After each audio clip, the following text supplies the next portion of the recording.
Hi guys, I'm Charlotte. I'm from Step Collective and here with Jack Waterlot. He just published an amazing book called My Way. Welcome Jack to this interview. Thank you so much. Thank you. We are very happy to talk about your new book today. I'm going to show you guys here this amazing, incredible work. How are you feeling about having your first book published? What's your first emotion that's coming up right now? Well, I mean, dream come true. That's what it is, I think. You know, it's like we just talked about a few minutes ago. I believe 5 or 6 months ago, I did an interview where I was literally saying that as an older photographer, I would love to have a book. And I'm not so old, and look at it now. So no, definitely very grateful, and still not quite realizing how exciting and lucky I am. Thank you. Well, thank you for trusting Step Collective. I would love to know, how was the publishing process for you? Were there anything, specific things that you really liked about it, or can you tell us more about how it all went from first contact till now you have the final product? How was the process for you? Well, how did you select the photos, for example? Oh, okay. Well, that was actually hard. It was hard? Yeah. My style is very eclectic. I try really to do very different things and very different styles over the years, especially.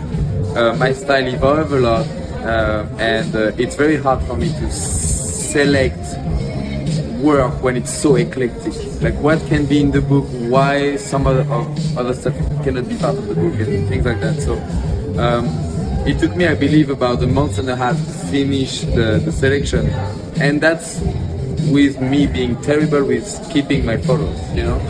I'm very unorganized, you know, so I had to dig deep into finding as much as I could. But yeah, it was, I did my selection with my heart, you know, like I really looked at pictures who still meant something to me that I'm actually proud to show. And most of them have a story as well. So it's pretty exciting to know, and I can't wait for people to actually either ask me directly or message me about like a particular image and ask me what happened here or how did you do this. Yes, I would start with a question right away. I would love to know, what is the story of the cover? How did you shoot this? What was the idea for this photo? So the cover is actually came out from a personal project that I was doing with a team that I work all the time on my editorial work. And it is one of my first collaborative work as a personal project with a team that I work only on big editorials. And we just wanted to have some fun, see what can we do without, you know, all the barriers that you can find in the publication and stuff like that. And it was so organic and it was so interesting, and I found those images very powerful.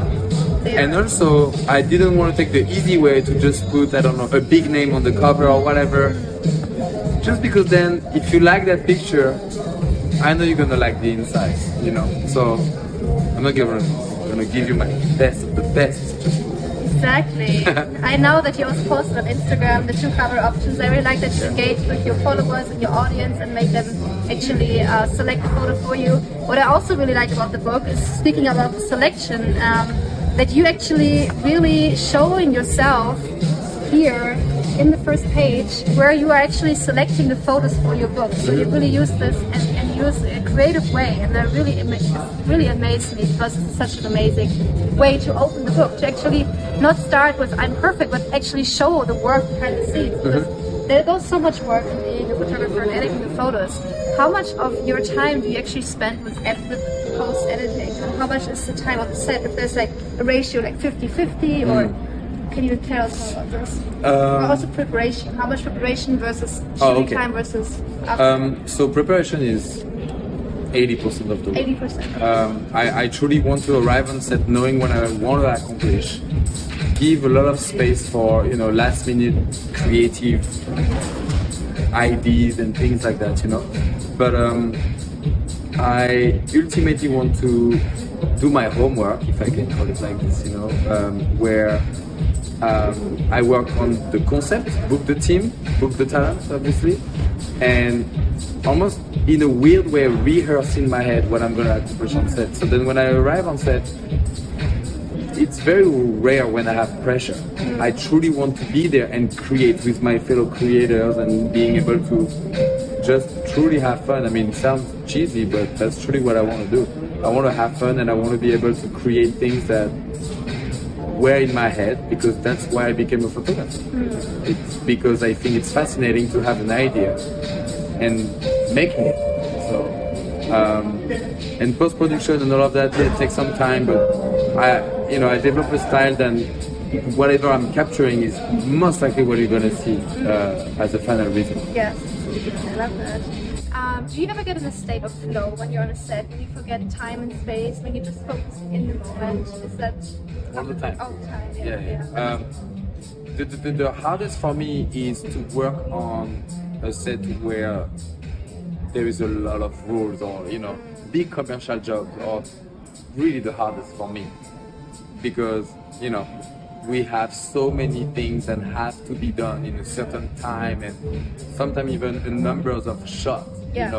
So usually when I can, which is most of the time, putting myself in an environment where there is no time, there is no rules really, I accomplish, I think, the work that makes sense the most for me. And I developed a style that actually I can shoot very fast, but because I don't have those pressure, I can actually push forward. And I just shot a cover 2 days ago, and we finished at 3 p.m. That's great. But we did so many looks, so many final images and stuff like that. But because there was no time, nobody were thinking about when are we done. I do believe when you start to ask me, hey, what time is it over? That means you don't want to be here. Well, I did want to ask, what was the longest shoot you ever had? Like 12 hours, 14 hours? No, never. I would say maybe 8 hours. 8 hours, yeah. That's good.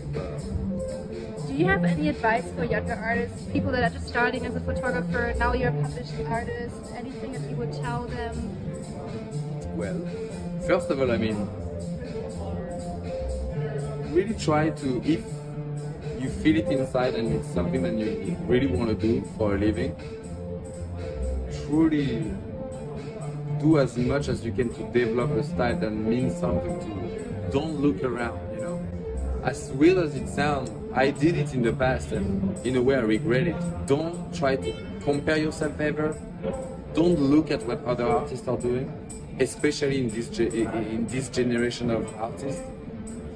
And do the hardest you can to translate who you are as an artist or as a person, if you depends what kind of art you do, into your medium, because that will make you special. Then it's not about being the best, it's not about pleasing everybody, it's about showing something that you are proud of, and that's the most important. And like I said at the beginning of the interview, I never thought I was going to have a book at 33 years old. I say it in the book, Yes. And buy the book, so then Exactly. you know what's up. Here's the book. Your new baby. There you go. No, but it's true, my dream then just changed. Instead of doing one book now, I would love to do books. For then it's almost like it became, I hate to say it like a school book, but because I'm not a master or whatever by any chance, but more that's a testimony of somebody who never gave a shit about following the rules. And not because I want to be rebellious or whatever, but because I want to be proud of what I'm doing. Even if I fail, I am proud of what I did. Yeah, you stay true to who you are as an artist. I really like that about you. It's so much about staying true to who you are, integrity, rather than trying to bend over in a different shape and just doing something for a client that you're not actually happy about. So I like that what you said earlier. I'd rather be poor than doing something that I don't really like. So I really like that attitude about you. Yeah, thank you. It's hard, it's hard, but don't sell yourself for money. Yeah, truly, Yes, my generation of photographer, it's sad to say, but I want to scream, that to younger generation, we are a handful who does whatever they want. I do whatever I want, not because people let me, because I don't give choices, and don't work with me if you don't want to let me do whatever I want. Not because I have, you know, all the idea who are the most successful or who are the most liked or whatever, but because as a photographer, it's like asking a painter to not do whatever he feels. Yes. I want to photograph whatever I want to photograph. So. Can we get a high five for that? Thank you so much. This was an amazing interview. Yes. What a pleasure to work with you. Guys, check out Jack Waterlot's book, My Way. It's going to be available at many stores in New York. Stay tuned. Available on Jack's website. Also on our shop. It was a pleasure to work on this project. And hopefully there's going to be volume 2, volume 3. We're going to do it every year now with you. It's going to be like the new Bible, guys. Exactly.